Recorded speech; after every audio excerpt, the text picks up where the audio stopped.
Recording in progress.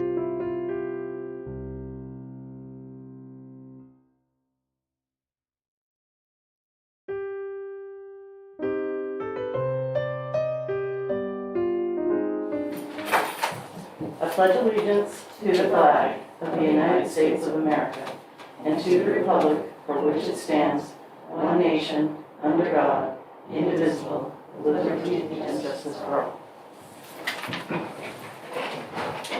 Trustee Villalobos, will you read the land acknowledgement? The Pacifica School District acknowledges that we gather on the unceded ancestral homelands of the Ramaytush Ohlone people. As guests, we humbly extend our gratitude to the Ramaytush Ohlone elders and community. We recognize that we benefit from living and working on their traditional homeland, and we affirm their sovereign rights as First Peoples.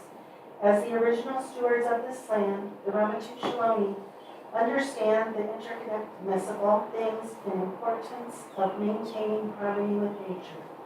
Likewise, Pacifica School District commits to teaching our school community how to be responsible stewards of this land. The district digitally records the audio portion of the meeting. All recordings are kept in the superintendent's office for 30 days and are available during the time period for inspection by members of the public on district equipment without charge.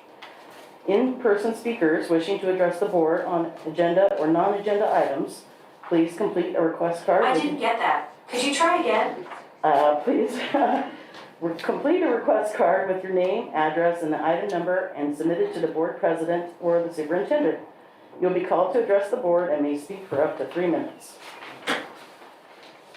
Virtual speakers wishing to address the board on agenda items or non-agenda items, please submit your first and last name and agenda item you wish to speak on in the Q&A area of the web. Please do not submit comments or questions in the Q&A area. You'll be called to address the board. Your microphone will be unmuted and you may speak for up to 3 minutes. After you've spoken, your microphone will be muted. Barbara, would you please take the roll call? Yes. Trustee Bradal? Here. Trustee Burkini? Here. Trustee Doggett is absent. Trustee Patel? Here.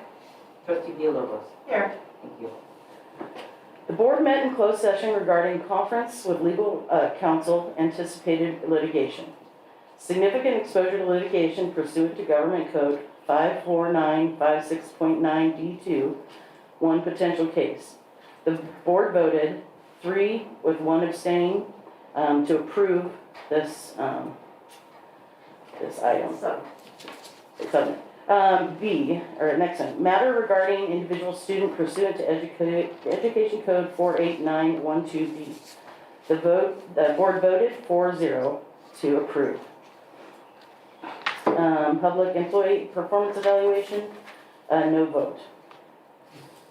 Are there any questions regarding the minutes of the meeting March 30th regarding our regular Board of Trustees meeting? No questions? Do I have a motion to approve the minutes of the March 30th, 2022 regular Board of Trustees meeting? I'll make a motion to approve the minutes of March 30th, 2022. I'll second. Okay, second. Barbara, will you please take the vote? Sure. All in favor, please raise your hand. Motion passes 4-0. Thank you. Approval of the agenda and consent agenda. All items on the consent agenda will be approved with one motion, which is not debatable and which requires a unanimous vote for passage. If any member of the board, the superintendent, or the public so requests, any item shall be removed from this section and placed in the regular order of business following approval of the consent agenda. Are there any questions regarding the agenda or consent agenda? Okay, none. Do I have a motion to approve the agenda or consent agenda? I'll make a motion to approve the agenda and consent agenda. I'll second. Okay, and Barbara, will you take a vote? Yes. All in favor, please raise your hands. Motion passes 4-0. Thank you. Let's see.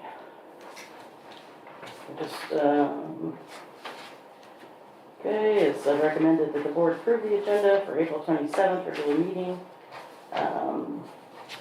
consideration, acceptance warrants. Do I need to jump ahead here? No, we're good. Very good. Communication. The approval was for that. So number 9, communications, and Rachel Merlot will speak on behalf of LSU. Jump 2 pages. So communications from LSCA.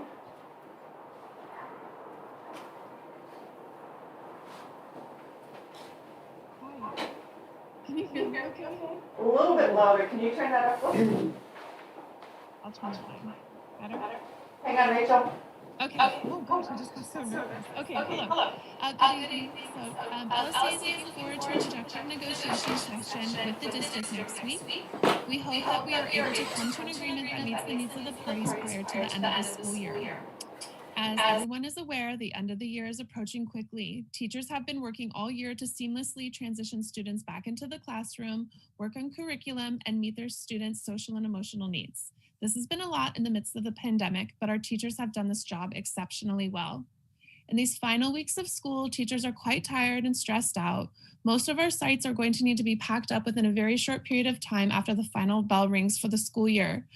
Just please be mindful of the added stress this is for many and the importance of clear communication needed to staff to help ease their worries. Thank you so much and have a good evening.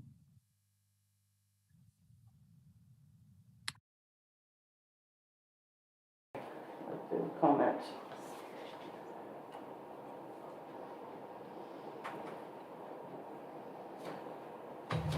Hello?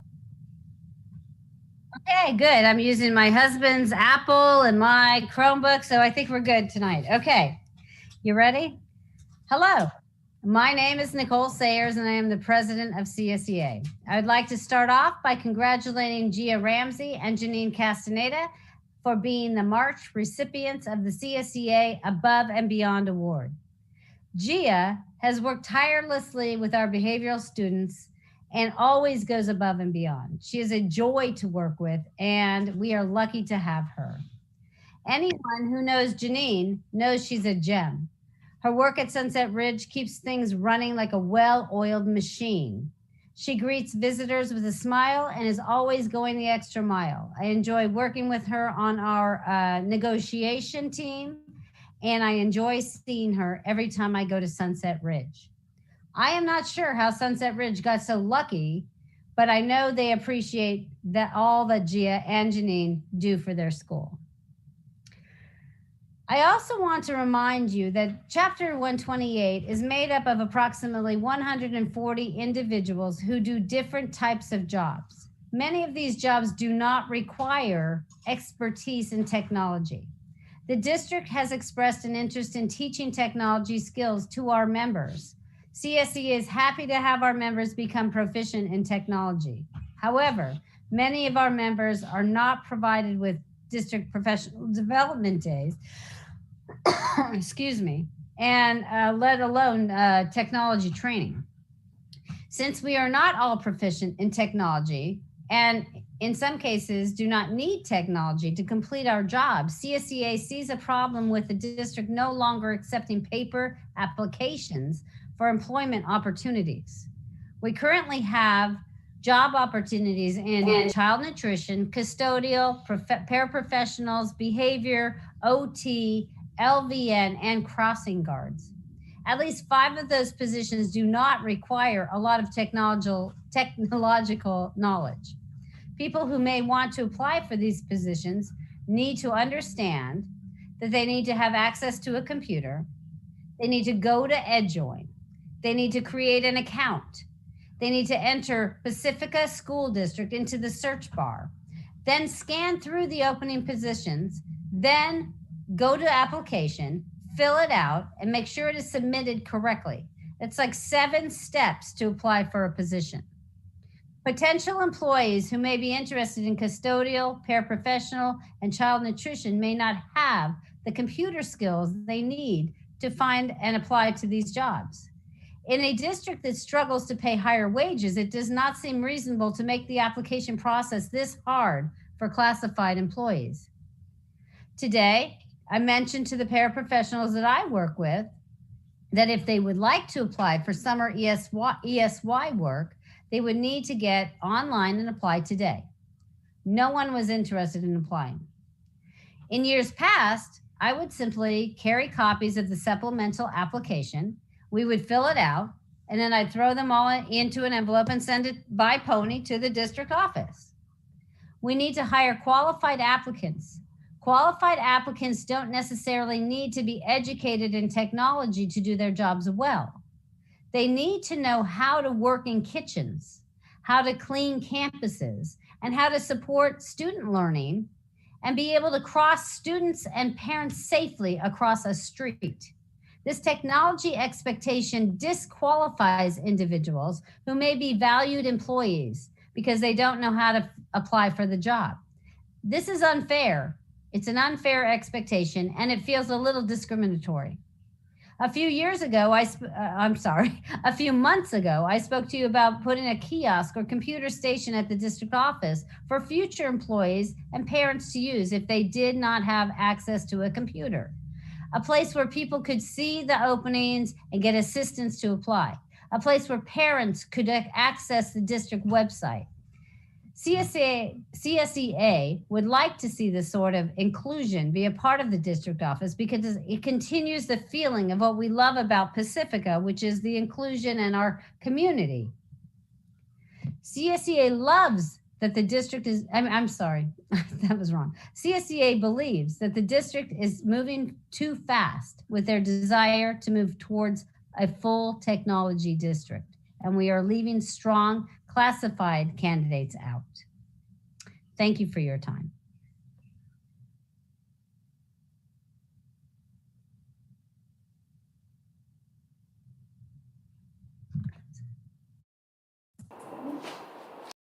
Hi, everyone. Can you hear me? Great. Thank you very much for the opportunity. First, I just want to say we have the Elna Flynn banquet coming up. We're really excited to celebrate this. It'll be May 20th. And I think a lot of you will be in attendance. So it's a wonderful event where we really show our support and gratitude towards amazing school volunteers for each of our schools. So excited for that. As you know, something I'm very passionate about is the state of our fields and tracks, these outdoor classrooms that really need a lot of help. We acknowledge there's funding and personnel shortages, but we're having a hard time getting the community to be able to step up when the school district hasn't been able to really change the narrative and meet at the most basic level. We know there's some personnel losses recently, and so some of the services have been around potentially funding by enrollment versus ADA, which could help, but as just an underpinning, I thought it was worthy of all of us recognizing that financial pressures are going to increase for California districts. On that note, tomorrow we'll be sending out to families an intent to enroll, just verifying their enrollment for next year, because last year we were wrong by about 200 students, which means that we were overstaffed for the number of students. So we hope to be able to verify people's enrollment within about a week and have the schools help follow up in terms of that. Very important in terms of the number of students that we expect. Thank you. Okay. I participated in the workforce housing open houses at Allstat. We had 3 of them, one for teachers and staff and 2 for the community members. And they were pretty well attended, and overall positive response, I think, from both communities. Attended the monthly music meeting. There was a Home for All meeting with San Mateo County Housing Committee that's still on Zoom. Earth Day was real enjoyable. They kept the EcoFest down to just speakers and televised it on Channel 26. But they had, this year was the Mission Blue Butterfly, and they supplied all of our schools and teachers with lesson plans on the Mission Blue and how to help that with planting different flowers and so forth in the gardens to keep the Mission Blue around. And then Sunday was an event at the Moose Lodge for Pacificans for Ukraine, which is a fundraiser that was a lot of our students, especially from the Green Room, music, and they had the bands there. They had a bake sale, they had a craft sale, all kinds of things going on to try to raise money for Ukraine, and I'm really interested to see how they did. And it was a lot of our school community there. I attended a lot of the same meetings that some of my peers did. I also got a lot of letters around Boys and Girls Club and the Jefferson, the difference between our calendars and the Jefferson Unified High School District. I also attended my first joint articulation meeting, and I also agree it was really good just to connect with people across the city and just hear how everyone's doing. I went to, I think my highlight was going to open house at Valimar. It was the first in-person open house in 2 years, and it was just really great to see everybody back, and back on campus, and smiles, and just, it's just nice. It just felt like we were moving forward. So I had my monthly meeting with Dr. Olson, and that's it for me. I have 3 things that are not the things that you've all done, but I met with YMCA today to think about who might be able, should Boys and Girls Club leave us, who might fill that hole at Ingrid B. Lacey. So that was one important one. The kind of the takeaway from that is that the startup time would be very, very slow, would be much slower than potentially Boys and Girls Club could be leaving in August, and so I think that would be very disruptive to Ingrid B. Lacey. The other is I did meet with Boys and Girls Club about running the afternoon portion of our summer program. I need to follow up with them to make sure that happens. And then the great news is that Jefferson Union High School District is occupying their workforce housing currently. People are moving in. And so while it seems like a long road ahead, they are making huge progress, and they're going to have an open house on the 13th. Is it the 13th? Friday the 13th. Of May. I'll be very happy to celebrate with them. All right. Just let's go straight to this. District goals. District values the goals provided in our local controlled LCAP and strategic plan. All of our district board agenda items are tied to these goals. One or more goals are listed in the description of each board agenda item. The details for each of these district goals can be accessed on the pacificasd.org website.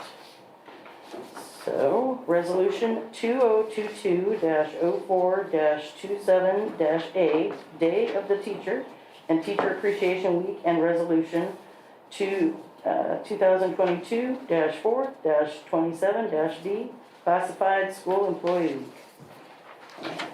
Action is needed. I am happy to present 2 resolutions tonight.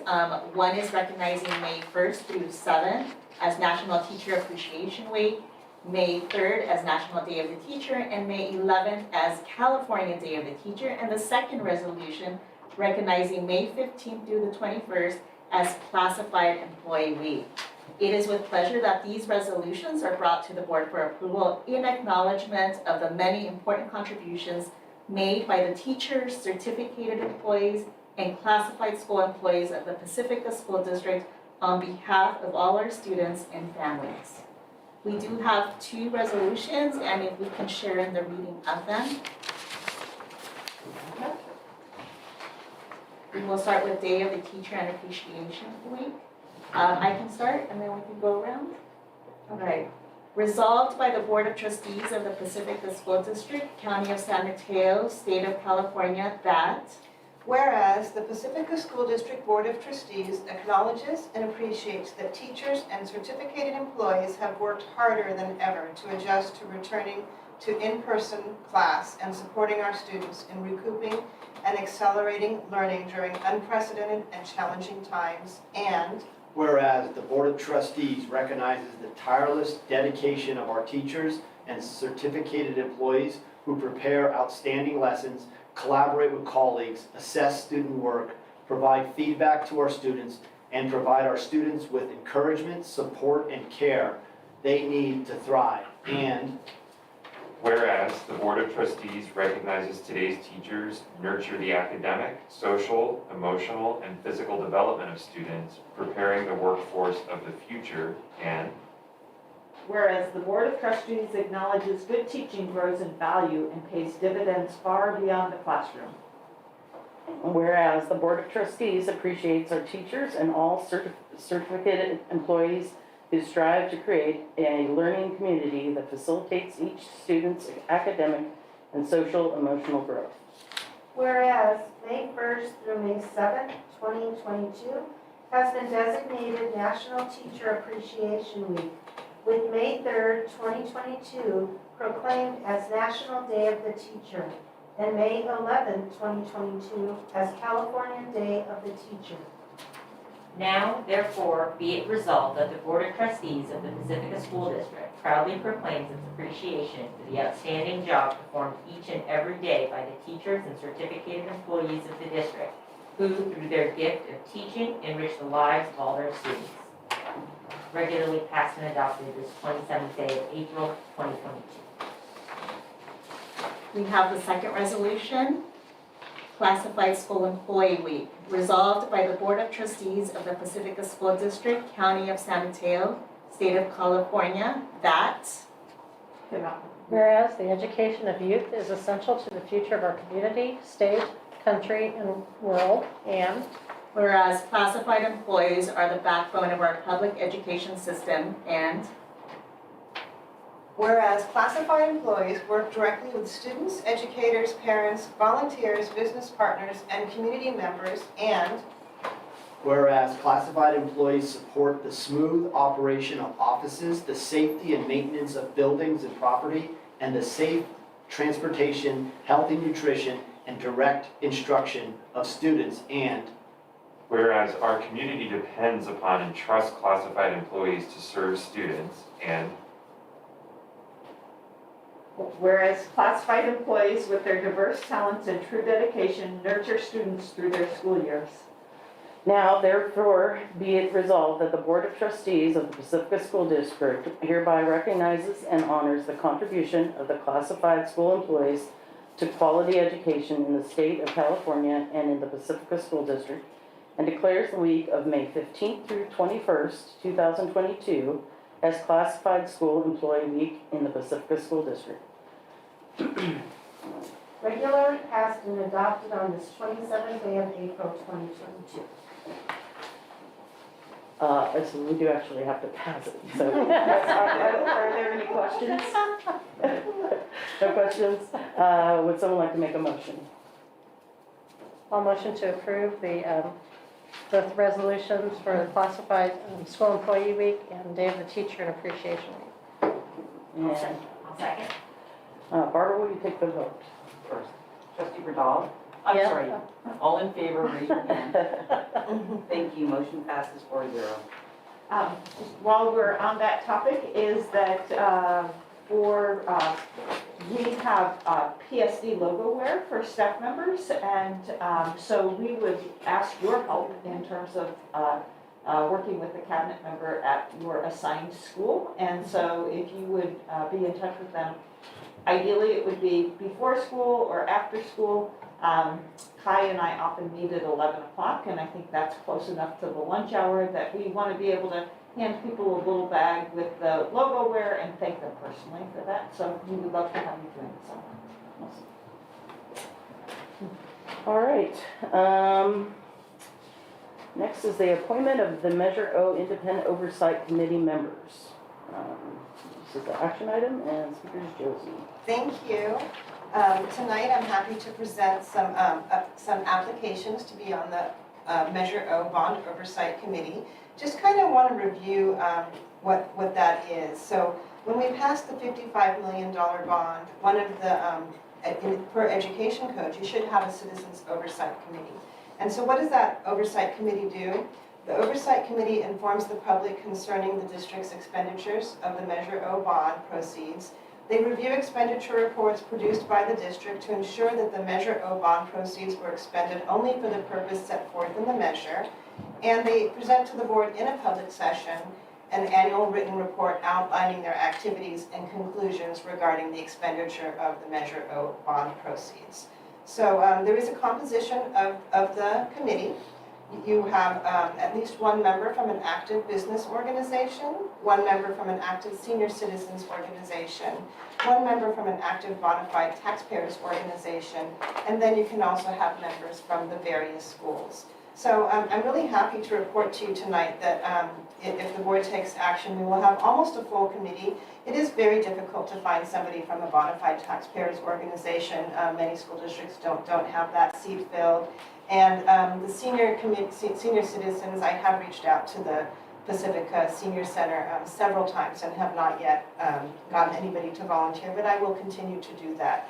So tonight, what I'd like to present, kind of review who the previous appointments were. That's on the second page. We did have 2 resignations off the committee, and that's one because Linda was appointed a board trustee, so she resigned. And then the other person, Dylan Paul, he actually moved out of the area. So we have Dennis Schillingberg, the business representative. Amy Swanson is the Valley Mart representative, and Betsy Landrum is Sunset Ridge. Tonight's applications, and I did attach them, and they were attached to the board agenda. There was one revision that was posted, I think, a day or 2 ago, just a typo that was corrected. So following are the applications for tonight's consideration. We have David Todd, a business representative, Chelsea DeBarra, an IBL representative, Mary Trenor, Ortega representative, Jesse Levin, Cabrillo representative, and Patricia Balmos, Ocean Shore representative. So all of the applications are attached. I also did attach, the previous presentation from the San Mateo County Council outlining what the roles and responsibilities of the committee are. So I'm happy to answer any questions or just open it up for the board's discussion tonight. Are there any questions? Okay. Do we have a motion to go ahead and appoint the presented candidates as additional members to the Measure O Independent Oversight Committee? I'll motion to approve the candidates for Measure O. I'll second it. Barbara, will you take a vote? All in favor, please raise your hand. Thank you. Motion passes 4-0. All right. Our next item is working group on priorities and funding update. Dr. Rose? We were scheduled for a meeting on the 26th of April. There was a meeting right before spring break. It became very clear that we were not ready for this next one, that some more work needed to be done for preparation. Josie has a meeting with Mr. Levinson on Friday morning to help catch us up.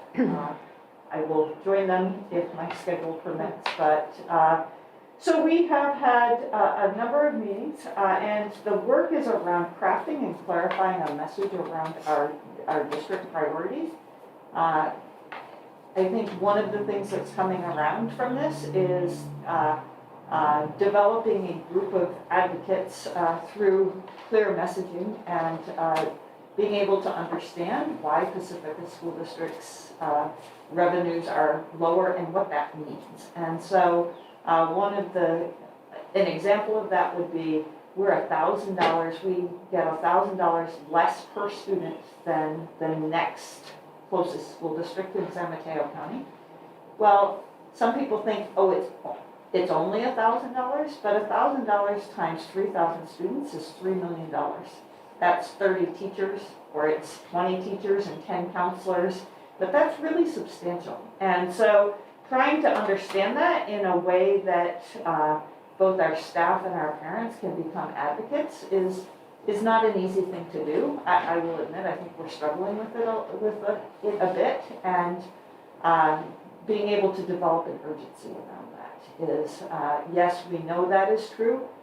How can we show that this is affecting our students or impacting our classrooms? And so we're still working on crafting that message. Overall, when we look at priorities, things that do continue to bubble up are staff salaries. and our salaries being lower than surrounding school districts. Mental health, prioritizing mental health support, meaning school counselors, as well as developing support for students who struggle. So we have the meeting on April 12th. We postponed the meeting on April 26th. We have one more meeting scheduled for, I think it's May 17th, but we will have one more meeting. We just have to figure out how to fit it in between all of the other parts. So, are there any questions about the working group? I have a question. Once all the meetings are completed, how are we going to deliver what the results are? So I think ultimately what we had initially intended is that there would be a group of recommendations that would come to you in terms of district funding priorities, knowing that it was probably outside of the LCAP cycle, just more longer term kind of priorities. I'm not certain that we'll square away on all of those priorities at this point. We are coming to that information, but it's not crystal clear. And I'll give you the example is that, sometimes when you do this work, often communities will say, this is the program that we love, that we have to keep, and we're just not settling on any one thing. Things are okay, things aren't terrible. So it's more in development than I think we had thought it would be at this process. But I do think that we would at least know our next steps. I think there's probably some future work that needs to be done, and it's really around the communication. California school finance continues to be very, very challenging. Right now, we're community funded. We will flip back and forth, and that's going to continue to be a challenge. We have to be able to articulate why that's going to be a challenge, and I think part of getting that messaging out is making sure that I can say it, that Josie can say it, that all the principals can say it, that all of our board members can say that, and I think crafting that message is really important, and we're working through that. I can't tell you, just knowing that there's 7 weeks of school left, and a TK plan, and expanded learning opportunity, we're really getting into the point where the ability to do all of this hard work at one time is just pushing up against the margins or the amount of time to do it. So I hope by the end of this year, we will have something to bring to you, here's what we can say we accomplished now, and this would be the next set of work that we have to do. Does that make sense? Yeah, so would that mean we would still need to hire the consultant to help us do that? To carry over? Yeah, I don't know at this point. I don't know. I don't think we're going to be done with that work, but maybe there's continued work with him, maybe there's work with someone else. Yeah, it just seems like there's a lot of time and energy going into it. There sure is. So we would want to continue until it's crafted and finished. Yeah. Maybe you have something? Yeah, I think just to go off of my previous comment around the financial pressures at the statewide level, I think this district in particular faces significant financial pressures, mostly because the system of funding that's set up by the state, as Josie has articulated multiple times in the past, is set up to, if you have a lot of local property taxes, that funds you in the basic aid model, and if you don't and you're a district of a high number of unduplicated pupils, you get funding for that. And we kind of sit in this middle zone where we don't get the extra funding on the high needs end, and we don't get the extra funding because of the local property tax. And so we're in this very difficult crunch. So I think the work is really important that we help our community understand that, because that dynamic is not likely going to change in the near future. It might be helpful for, this is just thinking ahead, for the beginning of the year when we're having back to school nights and the PTOs are presenting, their budgets for the year. maybe having a presenter there explaining the work that was done. Right. I think one of the things that, as we talk about this, is that I thought a foregone path would be looking at a parcel tax and just knowing different things of the economy and a potential recession and other kinds of things. I'm not completely certain what we're saying is that's not absolutely a certain path right now. It may be as other people get to understand it more deeply. Right now, I don't think that there's enough knowledge of our particularly challenging financial situation. And I think, like you said, helping other people understand that is going to be important. Thank you for that. And I would also encourage the community to go to eddata.org where you can see Pacifica's financials as well as enrollment and student achievement and all of that compared to the state. And you can see it across every line item. I think it's a publicly available resource, and I think it's a really helpful resource for everybody to take a look at. All right.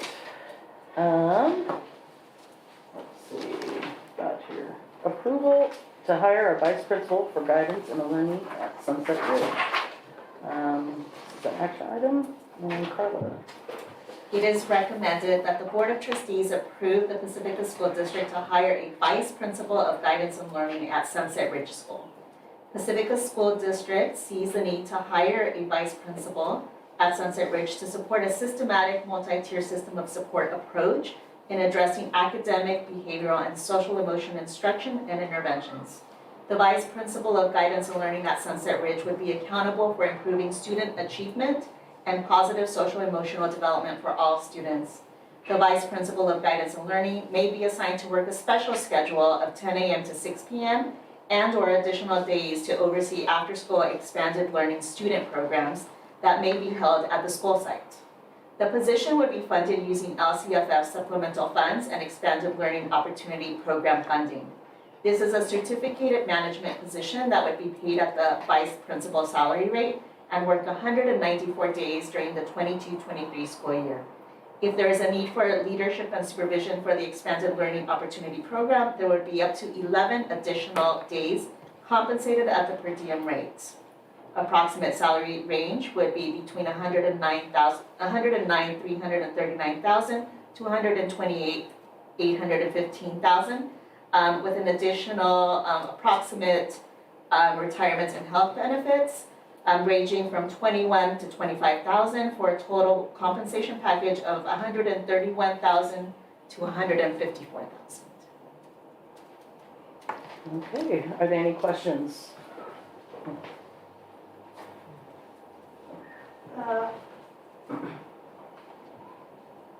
I'm just wondering how we determine that we need a vice principal at Sunset Ridge compared to the other schools. I think the most obvious is around student progress as we return from the pandemic. Many students at Sunset Ridge are making great progress. However, if I look at the number of unduplicated students, Sunset Ridge has approximately 179 unduplicated students. That's in many cases twice what other schools have.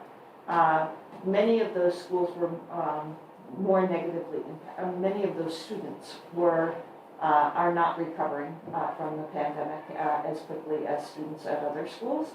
So when we look at data points in terms of things like chronic absenteeism, student behavior, as well as academic progress, we're finding that there's need for more support at Sunset Ridge. And so this is an example of using district funds to support a need and in terms of student equity. So do you think it'll be like a short term, like 1 to 3 years, or just kind of wait and see?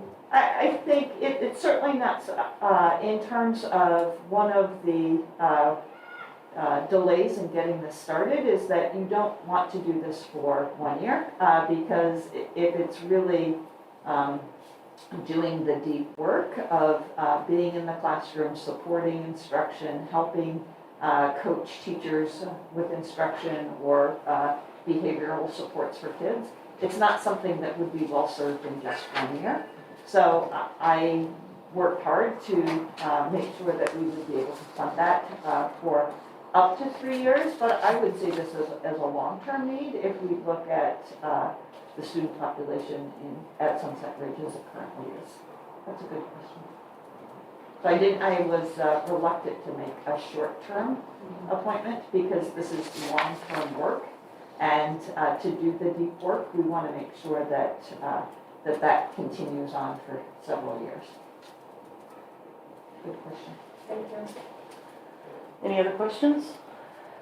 Okay, do I have a motion to approve the Pacifica School District to hire Vice Principal of Guidance and Learning at Sunset Ridge?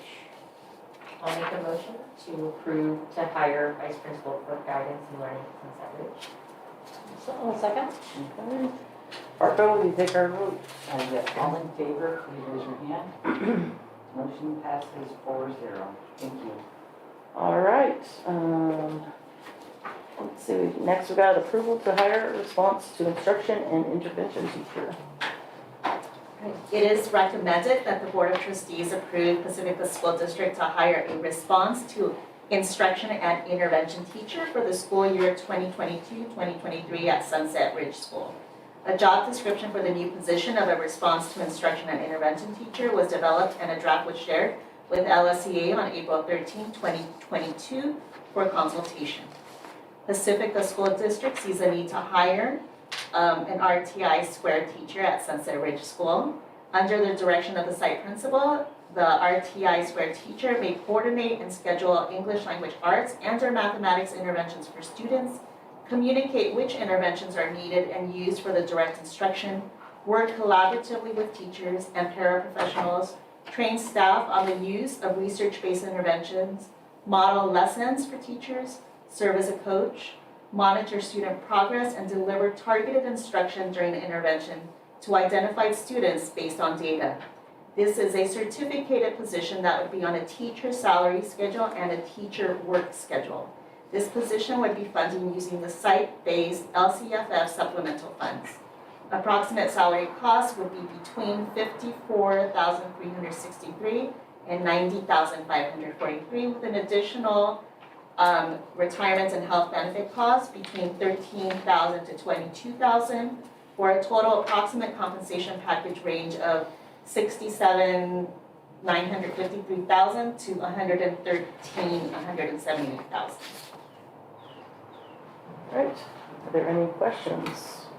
Also want to point out that this funding source is through site-based LCFF supplemental funds.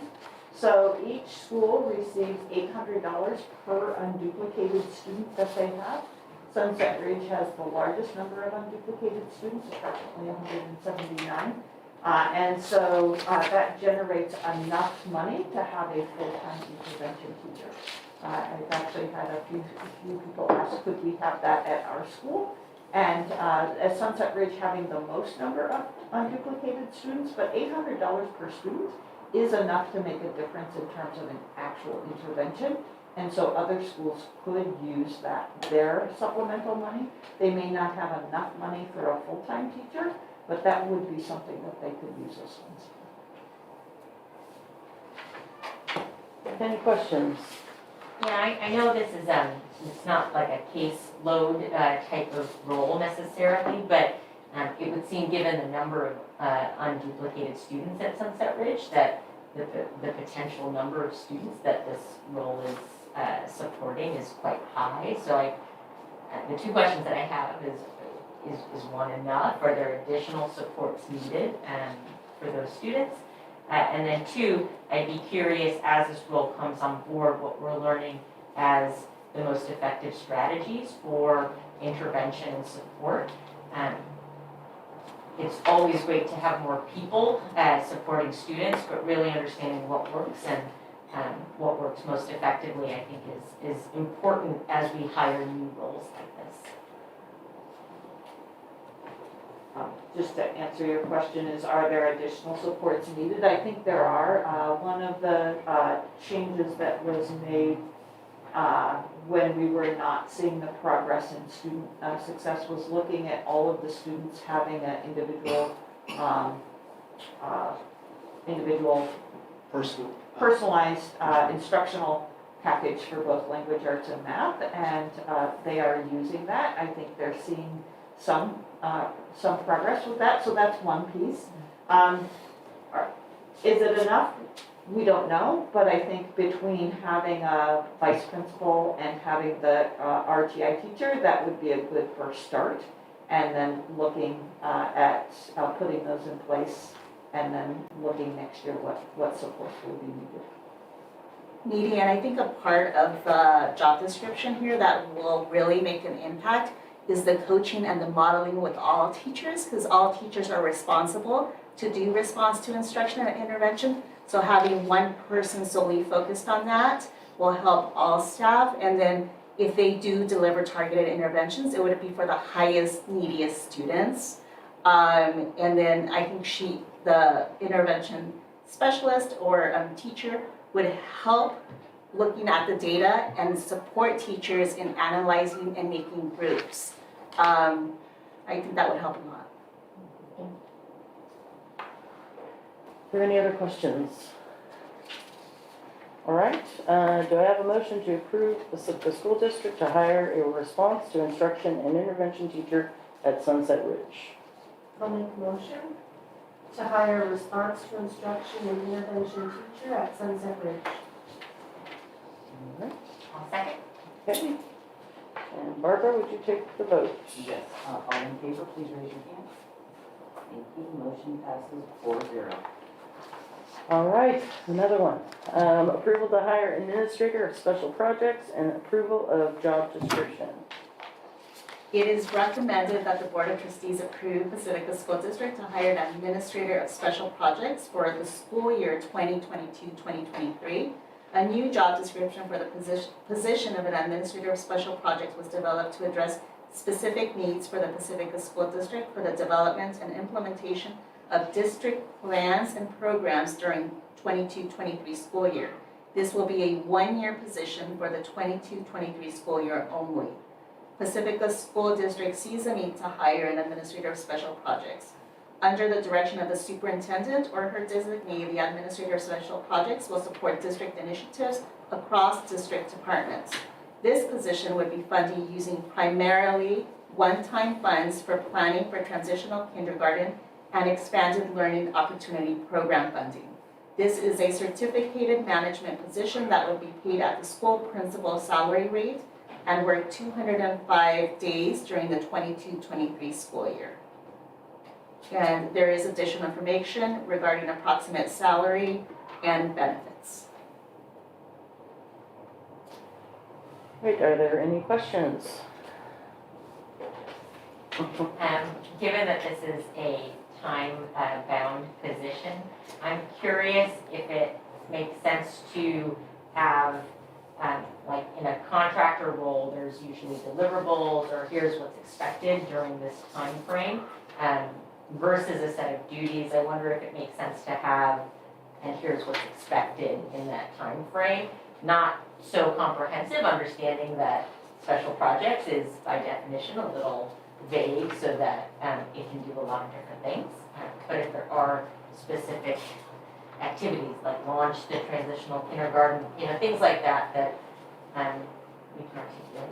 Yeah, I actually thought a lot about that, and in terms of writing the job description and wanting to be specific enough about kind of the scope of those things, that how much public community interaction would be needed. But quite frankly, with 7 weeks of school left in a very limited number of, I don't quite know. And I do know, as I write the TK plan for the upcoming years, it will be planning to plan. And part of planning to plan is around spaces. In this district, it's where are their classrooms.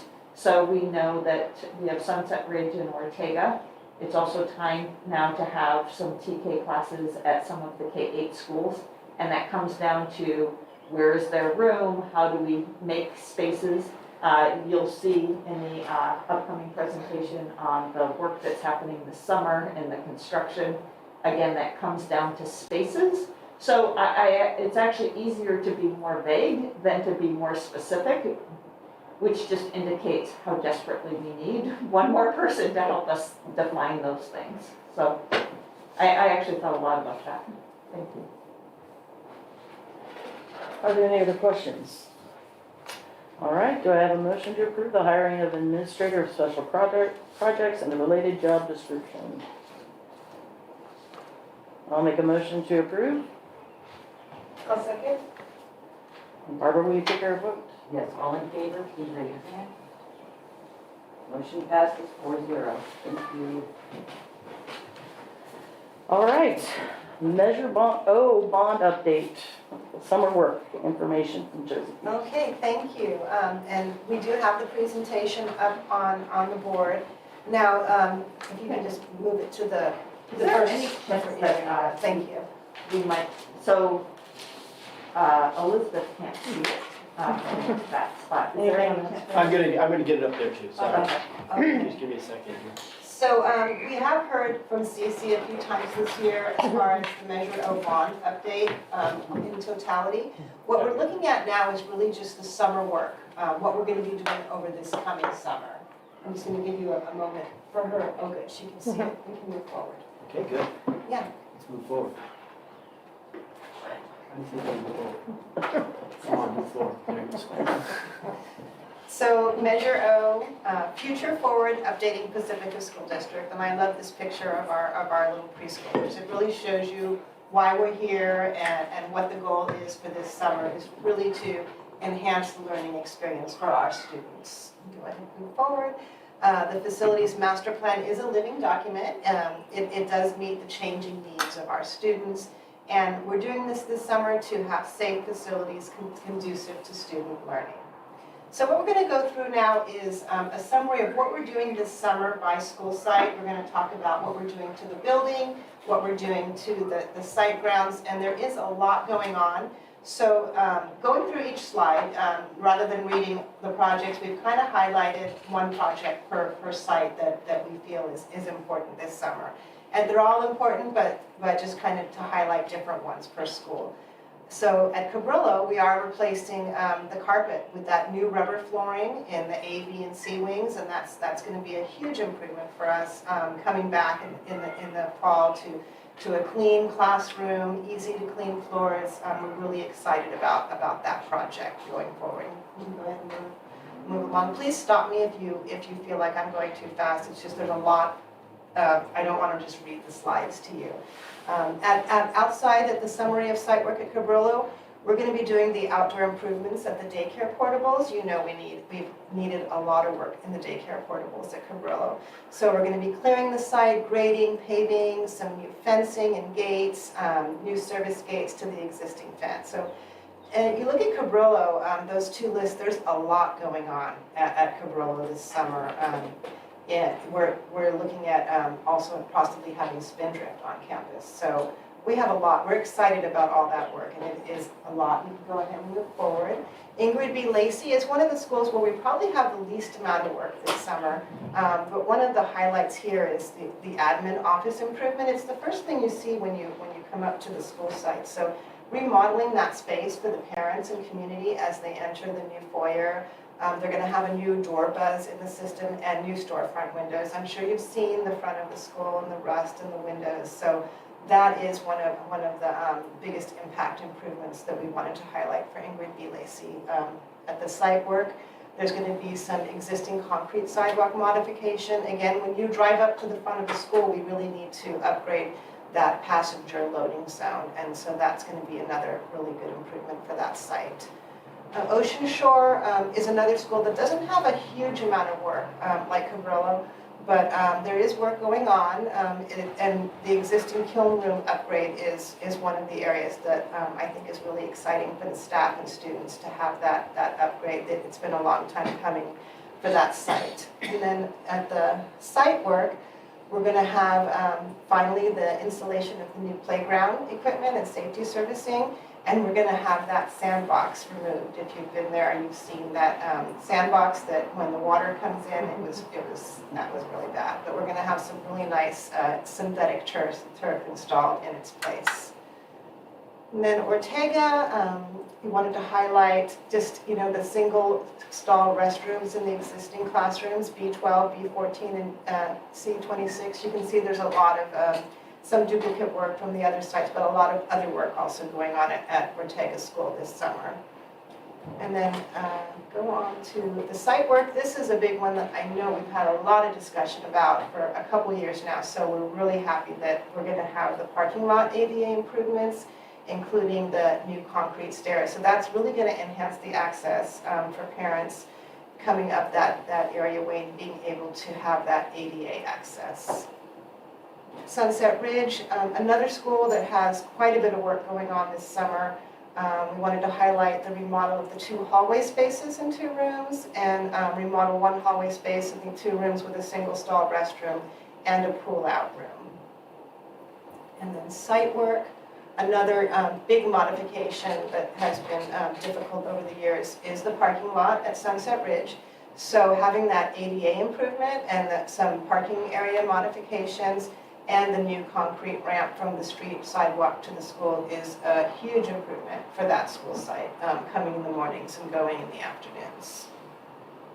And then Valleymar, the roof replacement. You've heard about some issues with the Valleymar roof, so having that A, B, C wing and the library roof redone this summer, and the art room, F wing, those roof repairs along with the covered walkway is going to be another big enhancement for us. And it's perfect timing because we did have the issue of the Valleymar library mold, and so having the roof redone this summer is it's perfect timing for that.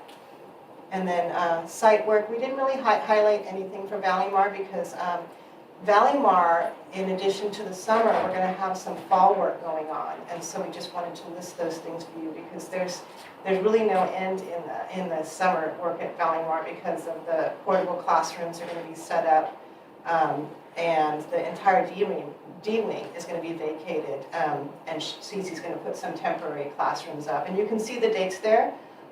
For planning, it starts in January 2023. So we're going to have constant work at Valleymar, summer through fall. And then we kind of just listed the Valleymar construction schedule here so you can see the various dates. Cece is very detailed, and this is a huge project management. So we have all the dates listed there when the contractor mobilizes at the site, when the D-wing is complete, and the final completion date of August 2023, and then final work completion in September 2023.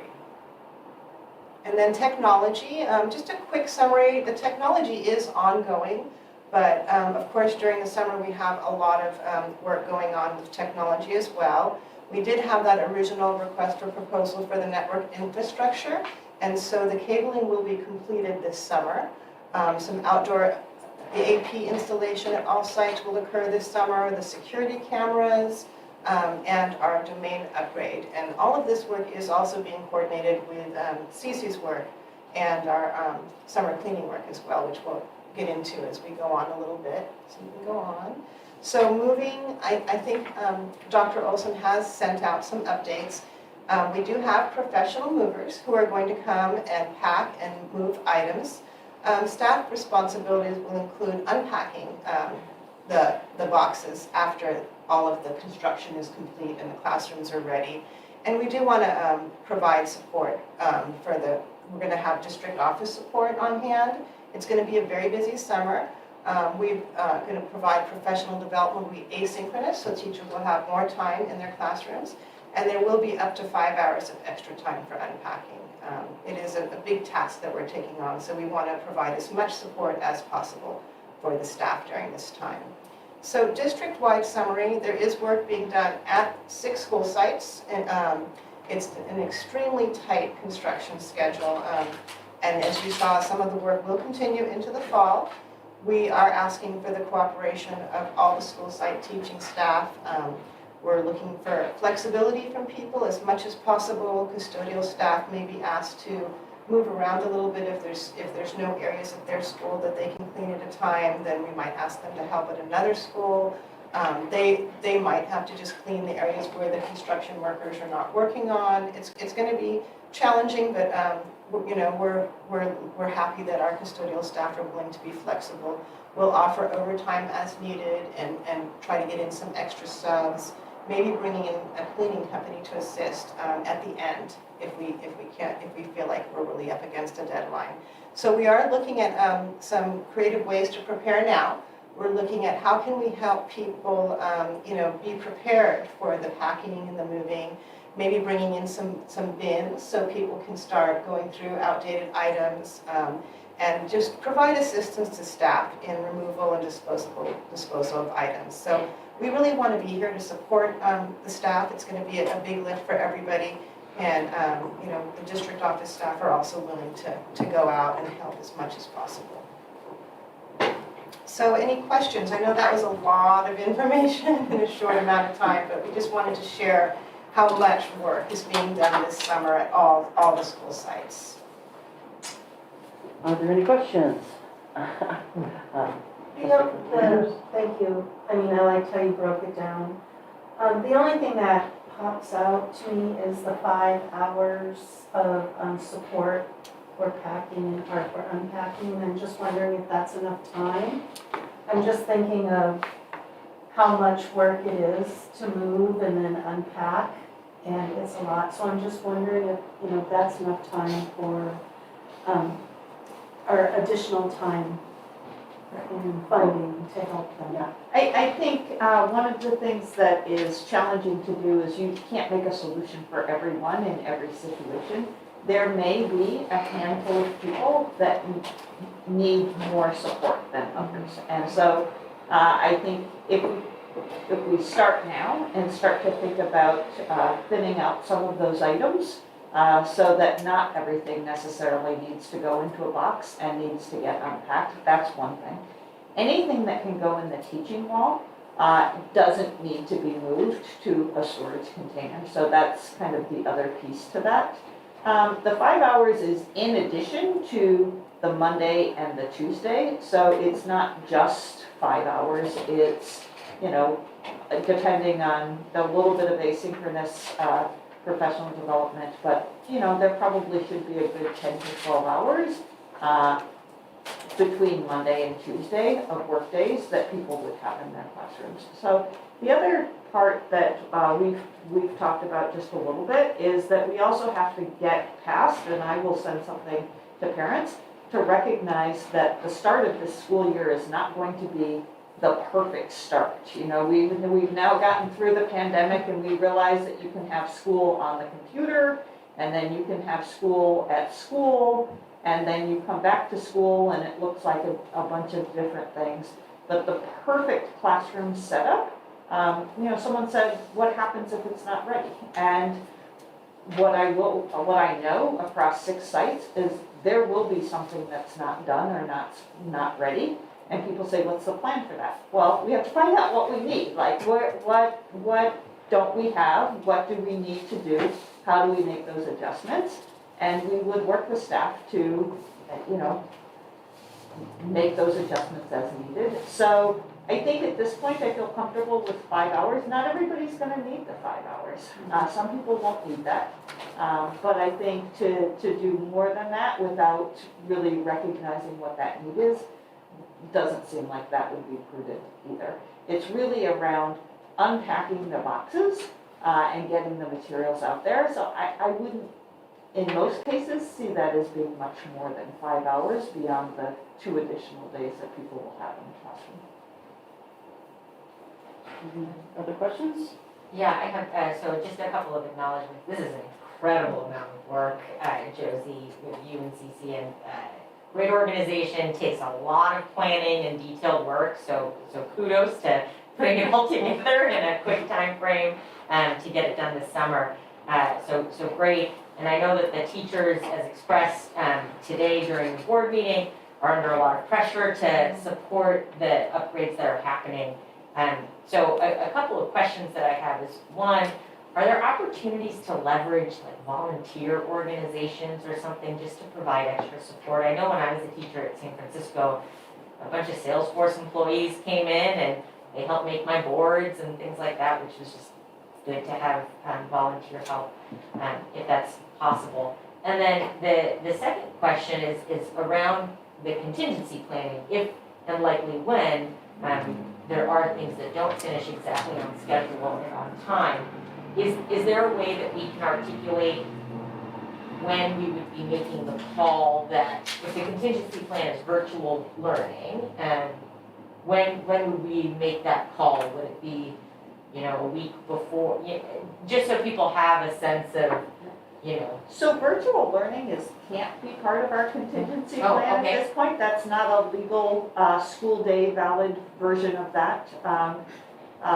Who knows what the need will be? As I said in a meeting with some teachers the other day is if ever we stand a chance of having things go mostly well with CC's planning, I am confident that they will. But I also have done this enough that I know that something will not go well. And so, from the scope of sometimes districts have delayed the start of school, that's one piece. That would be pretty, we'd have to be recognize that a whole school isn't ready or something that would be very large that we would delay the start of school. That's, certainly something that we would negotiate and other pieces.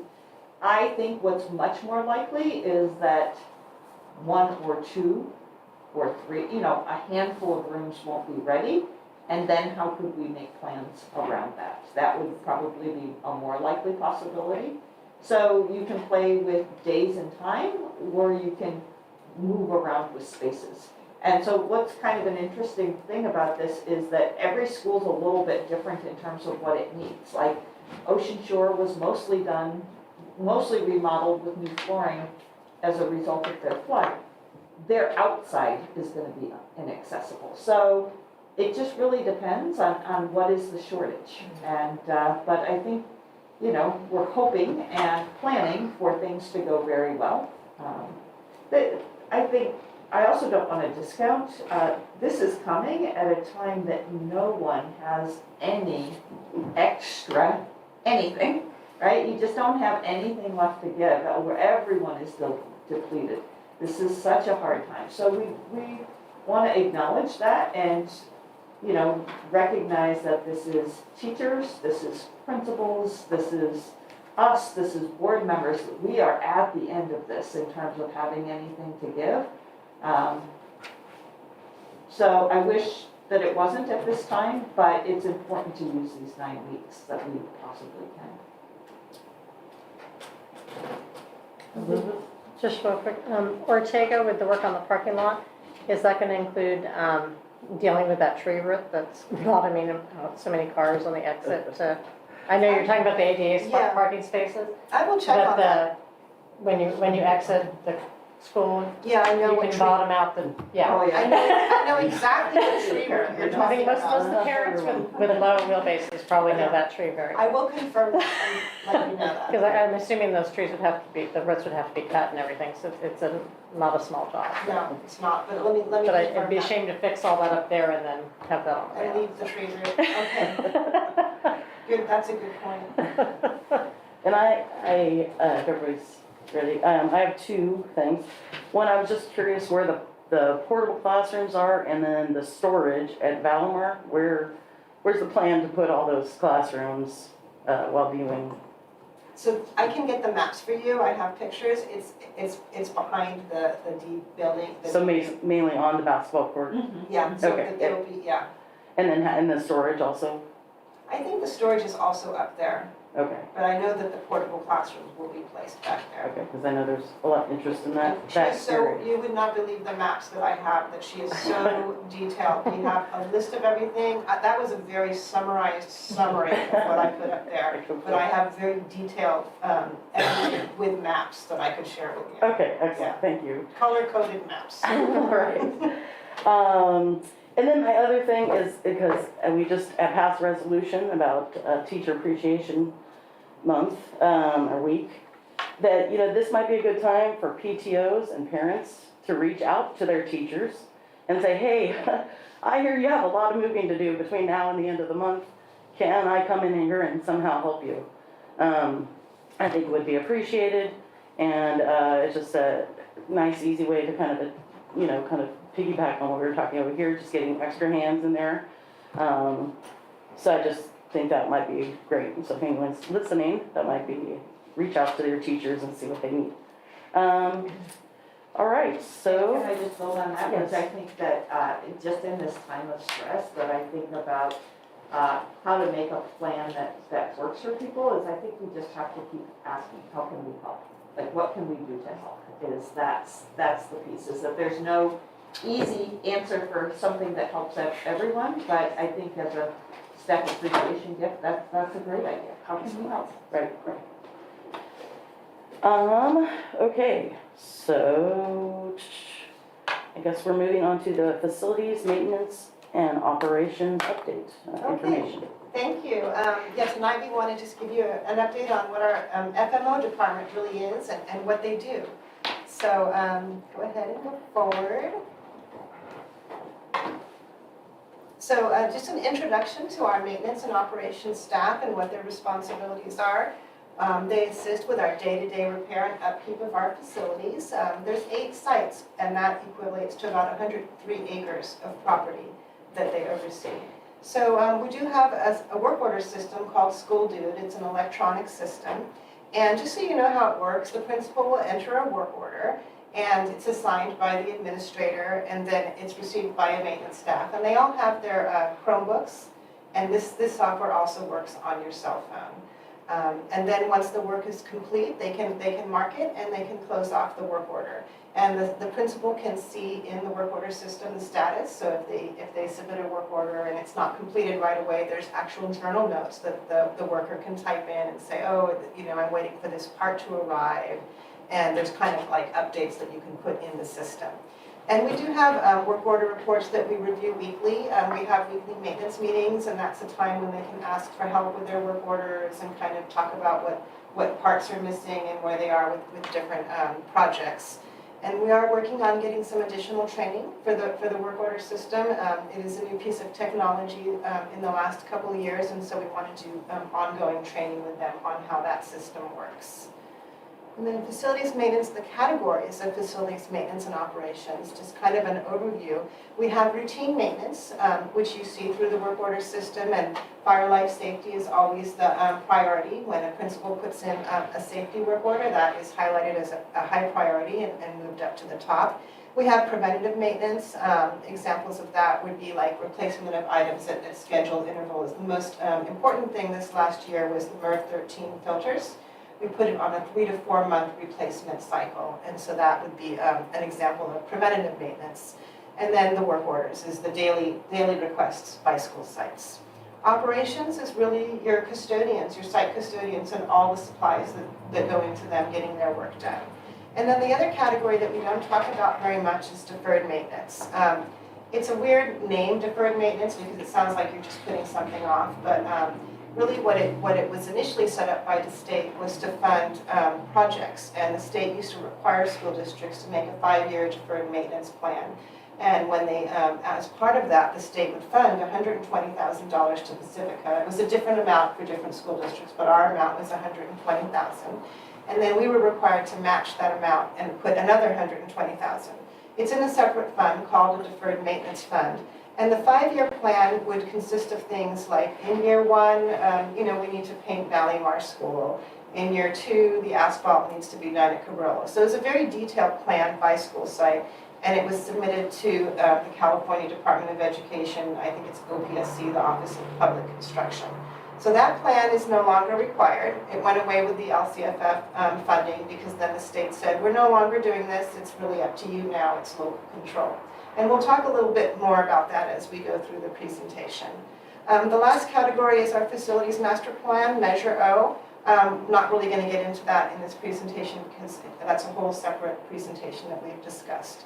So we can go ahead and move forward. So annual maintenance, just so you can have an idea of what is the annual cost of our maintenance department and grounds department. It's about $1 million. We have 5 maintenance workers, 2 groundskeepers, and then this department also pays for 80% of the director and the assistant, and 20% of the project manager. And the reason we split up the management and assistant is so that they can be flexible and work on the bond 20% and on the maintenance, and also that we can have Cece's expertise on the maintenance side as well, not just 100% of hers charged to bond. It covers the vehicle costs, supplies, all of the personal protective gear, the tools, phone stipends, and software. It also covers the services and repairs. You've seen a lot of pest control services, a lot of windows, fencing that breaks down, and kitchen equipment is about $80,000. And then the contracted services, things that we do not have the expertise, such as tree cutting, electrical work, some plumbing, and asphalt. So those contracted services are about $142,000. This year we're over budget by approximately $100,000, and I'll get into a little bit of that in the presentation. Some of that is really things that would have prior been classified as deferred maintenance. And since we haven't designated a separate fund for that, it kind of falls into this category. You can go ahead and move forward. So examples of routine maintenance, I kind of mentioned the MERV 13 filters. Science labs is another one you probably aren't aware of. We have a company come in every year and do annual inspections of all the science labs and clean out the inventory and chemicals annually. The kitchen equipment service is something that needs to be done annually as well. And the fire inspections, I think we've talked a little bit about that as we've gotten reports in. We can go ahead and move forward. Some projects that were completed this year, we did a lot of HVAC repairs, inspections and repairs. We had a contractor come in at all school sites during COVID to ensure that all of our systems were working. Fortunately, we were able to use COVID funding for that.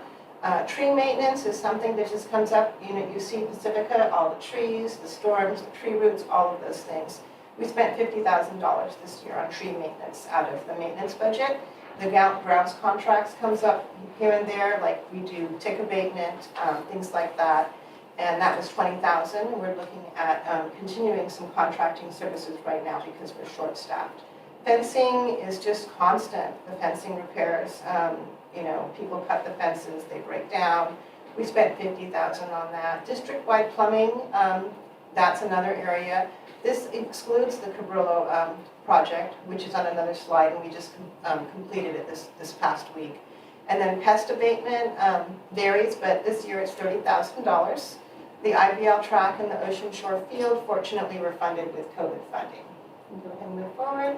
So the projects in process is the Valleymar Library moisture control. We completed all of the work, the remediation work over spring break. Now we're holding off until the roof is repaired to completely finish that job. But the library is open and functioning.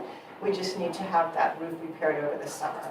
The Cabrillo sewer system was completed last week. Unfortunately, they found another issue while they were out there, and it wasn't just $60,000. It's pushing closer to $90,000. But it is completed. But it's something that the pipes were how many years old, and these new pipes are going to last, he said, 100 years. So I hope we never have to talk about the Cabrillo. If you remember, we did have to actually put up water stations, and we had major problems with Cabrillo these past 2 years with the plumbing. And then play structure repairs, we did complete the Sunset Ridge fencing last week. That was $14,000. We still have some other work to be done, the cost to be determined. And then you can go ahead and go forward. This was just kind of a thank you to our team, so you can see some of the work when they're out there doing their work. Of course, you guys know Carlos. He's here in the district office, always helping us out. And Bob is on the top left, Bill, and then George is over there on the right mowing the Odstad field for our workforce housing. So we want to thank them. This is a good time to really recognize all the work that our maintenance and grounds department custodians do. Just kind of a summary here.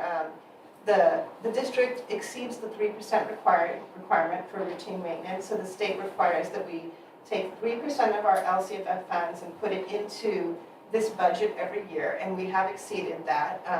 So we are sufficiently funding it. The district does lack funds in deferred maintenance, and those are the costs that I was kind of mentioning to you, is we aren't putting aside 120 or have 240,000 in the fund. We've been putting 40,000 and we've been going over. And when we close the books this year, you're going to see how much we went over, because you really should account for those expenditures in the proper category in the deferred maintenance fund, you know, just for proper record keeping. So some considerations, you know, is plans for deferred maintenance. And how can we anticipate and plan for funding increases for the deferred maintenance fund? And then just kind of move forward. I have one more slide, Will. One of the things, you know, to think about is developing a deferred maintenance plan. And, you know, how do you develop a deferred maintenance plan? It requires proper planning, a dedicated strategy. Some of the work you've seen Cece do is this type of planning, but hers has been more focused on our facility master plan. But, you know, you would have to start with what's the condition of your facility, which we did in developing the facility master plan. There is a benchmark there, but you would need to update that with a current audit of the facilities, and then kind of prioritize based on what assets you have and what the useful lives are. You know, think about funding sources, and then create a multi-year plan based on what funding sources you have and what kind of repairs you think you're going to have to make in the next 5 years, and then update the plan annually. So these costs we're talking about are things that are not covered by the facilities master plan. These are the things that you saw, the projects that have come up unanticipated. But some of those things you can plan for, knowing what the life cycle is of some of the assets. So that's just kind of a quick update on what they do and what we've done this year and some of the projects. And I think that's pretty much it. I think the next slide is just for questions and discussion. Question? I'm just wondering how the tick situation is going. I just know almost every time we bring the dog in, she's carrying a tick with her. Yes. And so I'm just wondering how it's looking out there on our fields. It's not as good as it could be right now, but when the San Mateo vector control came out, I think it was about a month ago. February, okay, so it's been a couple months. The report was good, and they had some areas that they reported could have been, you know, cleaned up a little bit more, and they have pictures of those areas. But quite honestly, since we haven't had a grounds crew, a consistent grounds crew, it is, you can see it. When you look out the window, it is overgrown, and we do need to get on top of that. I haven't had any principals or parents calling about ticks, but I myself have experienced the same thing you're experiencing, you know, off of school grounds. So it's throughout Pacifica, but we do need to do more work in our schools. We have to get the contractors out there and get that done. Yeah, I was kind of wondering when the last time was, because I briefly remember we talked about it. So February, Yeah. March, April. The report was good, but it's high tick season now, so we need to keep up on it. Thank you. Any other questions? The only thing, comment I want to make, again, this sort of goes to your work you're already working with on the task force, is that just a reminder that also we're at a disadvantage because we live next to the ocean. So this price is going to be higher than any, like a district over, you know, on the other side of the bay or farther inland. So it's like one of these things where Pacifica's working against itself to try to keep up. So anyway, I just kind of wanted to highlight that as much as we keep trying to put money in this, it's really hard when the state doesn't give us enough to really deal with our marine climate. So anyway, I just wanted to make that comment about that. All right, is there any other questions or comments? Great, thank you, Josie. Thank you. Looks like you're up on an action item next. So approval of a pool of movers to provide moving services for 6 school sites. Okay, this goes along with the summer presentation we just presented to you and all the work we're doing. We did receive 3 proposals for the moving company, and what Cece would like to do is have a pool of movers. She has checked the references and done all of her due diligence, but in order to have more flexibility to complete our projects on time, she wants to utilize this pool of movers in order to manage the different moves accordingly. So tonight, she's asking that you approve the three, the Crown, Puma, and Waters, and that she would be the person to orchestrate how much she uses of each company as she moves forward. I just one real quick. Do you know if it's hourly or how are we charged by the movers, do you know? Well, she had very detailed proposals, and these were the amounts based on the bid packet that she put out. I don't know if it's hourly, but I could find out from her. I guess I'm just wondering if somehow a whole bunch of volunteers showed up in the next month and then the need for the movers became less.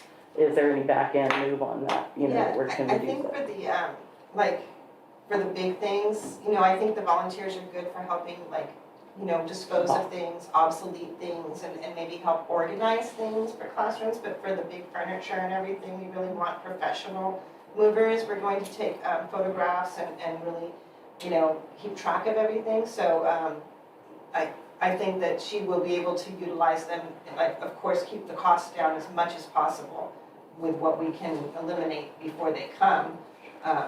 But yeah, I think we want to definitely use the professionals as much as possible for the big things. And then I can find out the exact pricing for you based on what she comes up with. I think what the volunteers can do is help alleviate the stress of the staff members in terms of preparing. That would be the relief. The actual moving, so there would be cargo containers set up outside toward the perimeter of the schools. So I don't know that we would have huge reductions, but I would be curious to know how CC would be able to structure that, a pool of movers and how that would be funded. That would be my. Yeah, I think my question is, these responses seem to be in response to the full scope of work. So if you're utilizing a pool, they wouldn't each be doing the full scope of work, right? You'd be using some for a little, some for another little. And so I guess I'm not clear on what the amount is that we Yeah, would be. she would have to assign specific jobs to specific movers. And then the follow-up question is, this is just a question on like public contract code. I know, school districts are supposed to pick the lowest bidder. Is a pool something that's allowed in public contract code? I assume so, but just double checking. Yeah, I'm pretty sure she spoke to county council about this, but I can get back to you on that. She did do the request for proposal. She followed all of those guidelines. I know there's some resolution where like you have to pick based on your Exactly. responsibility. Yeah, so that, I think those would be good to confirm. And then just the amount that we're looking at, because since we're not picking Waters or Puma, are we talking about around 210, around 204 to get the full work done? I'm pretty sure these are the amounts based on the exact thing that she needs done, and she has already determined that Crown is going to do Ocean Shore and Valleymar, and Puma is going to do these specific things. But I can confirm that with her. Oh, so is this? This is exactly what she This has. is the pool, so this is what she would have, so it's 9,000 plus 52,000 plus 210 plus 204? I'm going to confirm that, Okay. because it's not exactly 100% clear, so I do apologize for that. But what I would suggest then, maybe, if the board feels comfortable, is to, because of the timeline of her communicating with these bidders, is to approve the pool of movers, and then we can come back with the exact amounts so that she can communicate and start scheduling the moves, if the board felt comfortable with that.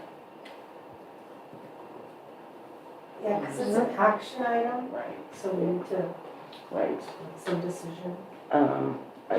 If we put a cap on it to the 210,908, is that gonna get in the way? Not at all. I think what we're asking the board is to approve a pool of movers to provide the moving services, and then she would make the determinations on exactly what she needs. And then you could say up to that amount, and then we would we would report back to you on the exact amounts. And then the only thing I think we would want to verify is that this was legally, that we met all of the contract requirements in terms of doing that reporting. So it sounds like it would be kind of a two-stage process, is that what we would be asking the board for is approval up to $211,000. And to use a pool of movers if county council has approved it. Correct. That would enable her to plan for the summer and get the schedules going, so we don't have delays. Can you make contingent votes like that? Like, let's say in the worst case scenario, they find out that that wasn't the right public contract compliance, but we voted for it, it's okay. So if it's not legal, we will void that part and come back to you on that end. That's kind of our obligation, is to make sure that it's legal, and we won't move forward if it's not. Yeah, I think we're asking the board to authorize staff to enter into contract with a pool of movers once she is able to ensure timely completion. She would discuss in detail with the movers their manpower and work plan, taking into consideration prices, and then she would assign the pool to the sites accordingly. And I do apologize for this, it was done at the last minute, but because of this timeliness of getting all those projects done, if we waited until May 19th, we wouldn't be able to move forward. So if we do mess up in terms of it not being legal, we may need to ask you all to come by and have a special meeting very quickly to make it legal. All right, are there any other questions? Okay, do I have a motion to approve the pool of movers described in the attached memorandum? I'll make a motion to approve the pool of movers to provide moving services. All right, do I have a second? I have a second contingent on finding the final amount as well as compliance with public contract. Thank you. All right, and Barbara, could you take our vote? Yes, all in favor, please raise your hand. Motion passes 4-0. Thank you. All right, so resolution number 2022-04-27-C, authorizing filing of an application for the California Preschool Transitional Kindergarten and Full Day Kindergarten Facility Grant Program for the Pacifica School District. This is the action item. Mrs. Peters. Thank you. This is some funding that is available for us. We've worked with King Consulting, and I was working with them finalizing the application today, because the application is due on April 30th. And so this would enable some additional funding for the 3 schools that we've designated, Valleymar, Cabrillo, and Sunset Ridge, Ortega, Valleymar, and Sunset Ridge. And we're putting the applications in, and then if we get the funding, we can finalize the rooms and what kind of upgrades we could make for the TK program. And so we have prepared this resolution asking the board to approve that tonight so that we can obtain additional funding to move forward with our transitional kindergarten program. All right, are there any questions? Okay. Do I have a motion to adopt the resolution 2022-04-27-C? I'll make the motion to approve. Second. Can we have a vote? All in favor, please raise your hand. Motion passes 4-0. Thank you. Okay. Board bylaws, board policy, and administrative regulations. Update and new policies to address new Title IX regulations. First reading. Dr. Chavez Flores. All right, it is recommended that the board approve changes to existing policies and adopt new policies to address the new Title IX regulations. Below is a list of the updated and new policies that address the new Title IX regulations. I won't read them all, but you will see that there is a reason for each update and for also each of the new policies and administrative regulations, but some background. On May 6, 2020, after a lengthy notice and comment process, the U.S. Department of Education released new Title IX regulations as they relate to complaints of sexual harassment. Schools are required to comply with these new regulations as of August 14, 2020. So we're catching up right now. Title IX applies to education programs or activities that receive federal financial assistance and specifically prohibit discrimination on the basis of sex, including sexual harassment. Until now, there have been no binding federal regulations related to sexual harassment under Title IX. Only administrative guidance issued by the DOE's Office of Civil Rights. The final regulations dramatically expand the requirements for Title IX grievance procedures, which will require significant policy and procedure revisions, training, and time to implement. And we also attach redline versions of the policies needing changes and the new policies to be adopted for your review.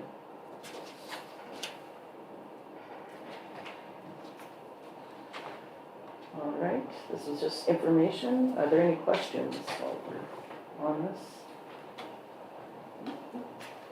All right, we made it. Future agenda items. So the Title IX policies, unless there are any questions that come up during the weeks, we will put those on for consent and move through those. Future agenda items, you have next week off, and then after that, it's one meeting per week. So the board work study with LCAP in the budget, those will be at 6 p.m. We will provide, we've worked with Peninsula Pacific Coast TV so that they could be broadcast, so that people could watch them from their home. The only public comment that would be available would be at the beginning, and it has to be specifically about LCAP or the topic that is on the agenda. But for both the board work study on May 11th and then on May 25th is when school services will be, I think they'll be with us virtually, but there's a good chance that they could be with us in person around the results of the special education study from school services. And again, we'll broadcast that on this television. May 18th is a regularly scheduled board meeting. We're going to start closed session at 5 o'clock on that one, giving us a good 90 minutes. And then on June 1st is the regular board meeting and the public hearing for both the budget and the LCAP. And then finally on June 15th, there is a regularly scheduled board meeting.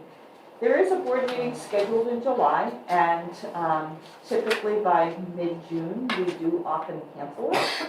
We are going to watch that carefully with the amount of construction that's going on, just in case we do need that. I think it's on July 20th. And if anybody's out of town, we can virtual you in on that one. I don't expect that we would need it, but there's enough happening this summer that there could be a need for a get-together. Are there any questions or additions you'd like to make to this? This is what we're all dealing with right now, is just the overwhelming amount of tasks that are going on, but we will get there. I do have a question. How caught up are we on the policies, since we didn't really have time to review for 2 years? Yep, so I think between the recent name changes and things, I couldn't tell you off the top of my head how many it is. Barbara will help us count on that. But we got probably 15 taken care of on that one. And then this one was really important, the Title IX, because it's legal. And so that's where we're going to focus on, the ones that are about complaint procedures or legal things. We're going to kind of prioritize those pieces. We scratched the surface this year. So I don't know that now's the right time to make that decision, but we may want to think about, let me think about that one a little bit. There is a possibility that we could just say, let's work with CSBA and do them all at once and start fresh. You know, there's so many things like that. So that's a good question. We did not get accomplished this year what I thought would be accomplished. I actually applaud Dr. Torres for taking this one on at a time that if we hadn't had last week, I don't know that we would have been ready for all of this. So thank you at a very, very, very busy time. And we did receive them before we usually do. We had a lot of time to review them. Thank you for And that. I appreciate that. Vacation helps, right? And what was the date of the 5 o'clock meeting? The 5 o'clock meeting on May 18th, if we could start that at 5. And, but that's a regularly scheduled board meeting. And then the work study should be 6 to 8. And I'm trying to think about how to set up the room for that. All right, anything else? No comments? All right, adjourn the meeting at 8:52.